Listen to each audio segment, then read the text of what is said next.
Hola amigos, pacientes. Bueno, este es el último video de una serie que recorre la historia de las epidemias y pandemias en el mundo hasta nuestro querido departamento de Maipú. Hoy voy a hablar de la gripe española, la pandemia olvidada. Ese es el nombre que le doy y parece inverosímil, pero una pandemia que cobró la vida de entre 50 millones a 100 millones de personas, con 500 millones de infectados, y ha sido ninguneada por la medicina. La verdad es increíble.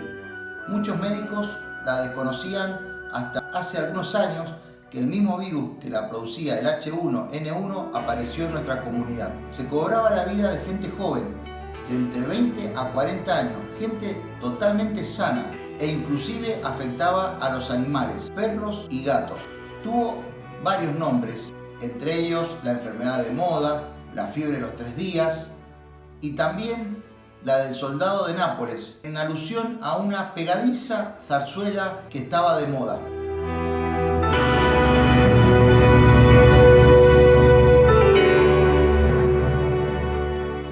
Pero hasta su nombre es una mentira. Esta pandemia comenzó en un campo militar, Fort Riley, Kansas, Estados Unidos de Norteamérica.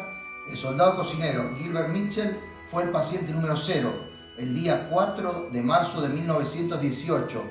En pocas horas afectó a más de 100 soldados. Hubo que habilitar un hangar para los enfermos. Se propagó rápidamente a Francia por el desembarco de las tropas aliadas y continuó luego a Gran Bretaña, Italia y España. Todos los países anteriores, excepto España, ocultaron la enfermedad por la censura militar. Recuerden que estaban bajo la Primera Guerra Mundial, la Gran Guerra, quedando con el nombre de fiebre española porque fue el primer país en declararla.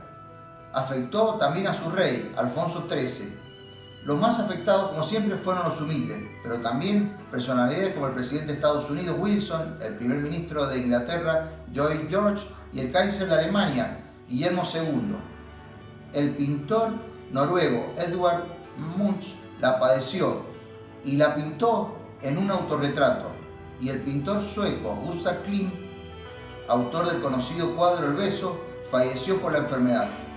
Francisco Marto, santo vidente de la Virgen de Fátima, y su hermana Jacinta, 2 de los 3 pastorcitos, fallecieron. El cuadro consistía en fiebre elevada, dolor de oídos, cansancio corporal, diarrea y vómito, dificultad para respirar y hemorragia nasal. La causa de muerte era la neumonía bacteriana. Recuerden que no existían los antibióticos. El profesor Saccone de Italia decía haber aislado al virus, pero no fue así.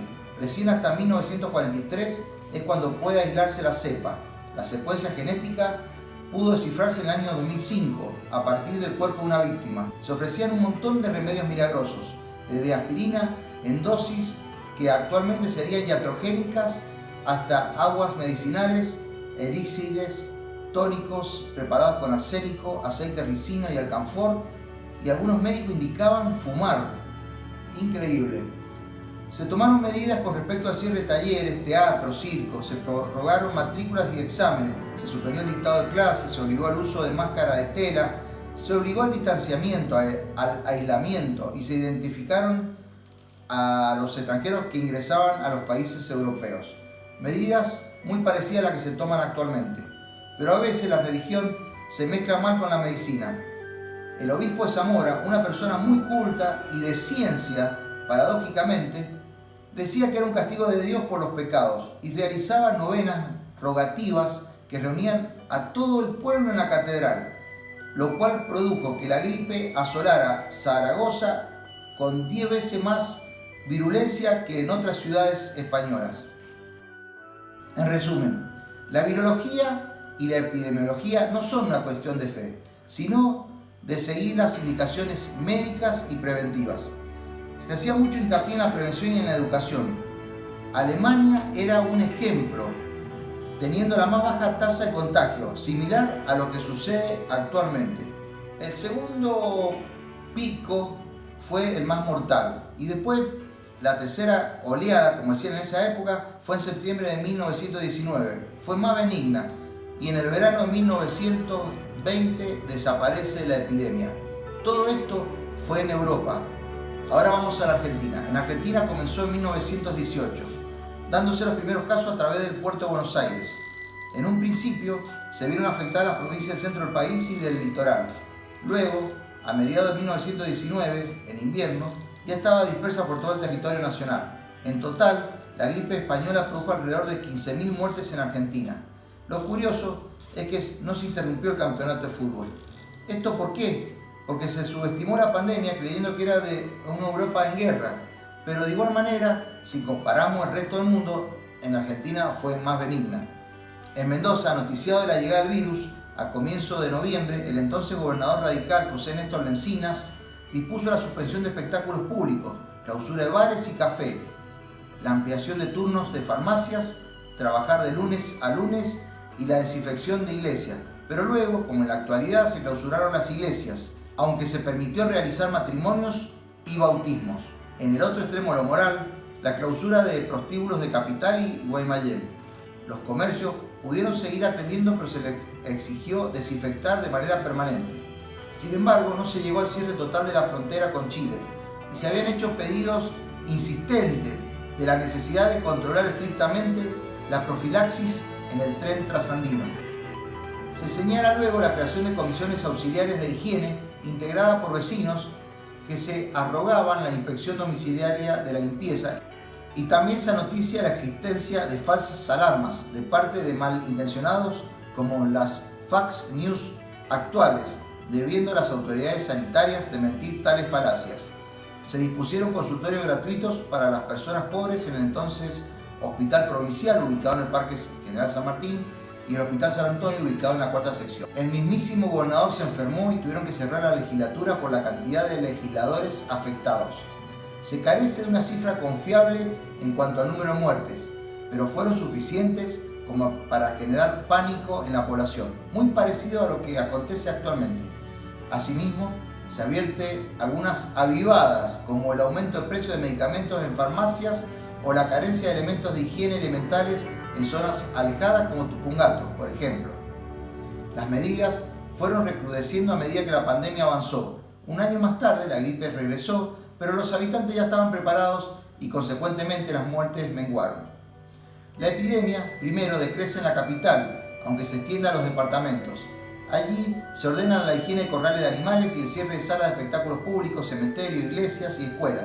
Se manifiestan pocos casos fatales y se alude a que la enfermedad comienza a mantenerse estacionaria con carácter benigna. Es precisamente en los departamentos donde se registró la mayor mortalidad y donde la enfermedad continuó vigente, aunque con menor virulencia. Y una de las zonas más afectadas fue Maipú.